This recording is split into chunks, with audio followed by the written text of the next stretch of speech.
ప్రెగ్నెన్సీలో ఇప్పుడు నార్మల్‌గా మూవ్‌మెంట్స్ అనేవి స్టార్ట్ అవుతాయి కదా మేడం. స్టార్ట్ అయిన తర్వాత ఆ మూవ్‌మెంట్స్‌లో ఎప్పుడైనా కొంచెం ఇర్రెగ్యులర్‌గా అంటే కదలటం రోజు ఒక 5-6 టైమ్స్ కదిలారనుకోండి. ఒక 2 టైమ్సే కదులుతారు లాస్ట్‌లో. అప్పుడు మరి ఏం చేయాలి? కామన్ అనుకోవాలా? లేదంటే డాక్టర్ దగ్గరికి వెంటనే రావాలంటారా? యాహ్! ప్రెగ్నెన్సీలో తల్లికి మూవ్‌మెంట్స్ అనేవి around 5th month, 6th month నుంచి తెలుస్తాయండి. ఫస్ట్ టైం ప్రెగ్నెంట్ వాళ్ళకి కొంచెం లేట్‌గా తెలుస్తది. అదే సెకండ్ టైం ప్రెగ్నెన్సీ వాళ్ళకి ఎర్లీగానే తెలుస్తది. సో మూవ్‌మెంట్స్ అనేవి తల్లి తప్ప ఇంకెవ్వరు ఫీల్ అవ్వలేరు.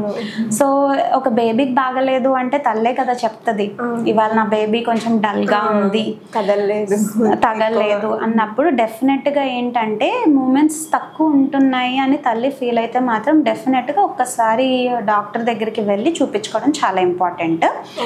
బేసిక్ గా మెడికల్ పరంగా అంటే మేము క్యాలిక్యులేషన్స్ కోసం ఈజీగా అర్థం అవ్వాలని మేము ఎట్లా చెప్తాము అంటే మూమెంట్ స్టార్ట్ అయిన దగ్గర నుంచి ప్రతి అంటే ఫుడ్ తీసుకున్న తర్వాత కొంచెం బేబీ ఎక్కువ మూమెంట్ అవుతుంది అనమాట. సో ఎప్పుడైతే మార్నింగ్ బ్రేక్ఫాస్ట్ చేస్తారో అలాగే మధ్యాహ్నం లంచ్ నైట్ డిన్నర్ చేసిన తర్వాత ఒక 1 అవర్ తన కామ్గా ఉండి బేబీ ఎట్లా మూవ్ అవుతుంది అనేది అబ్జర్వ్ చేసుకోవాలి.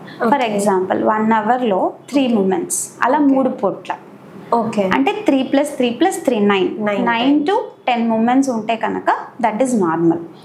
ఇఫ్ దీనికంట తక్కువ ఉంటే మాత్రం కంపల్సరీగా ఏదో ప్రాబ్లం ఉంది ఖచ్చితంగా.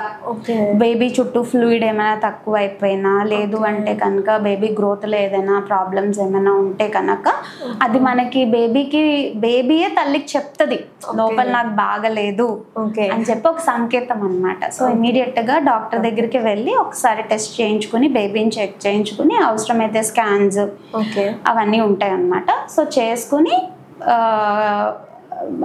తెలుసుకోవడం చాలా ఇంపార్టెంట్.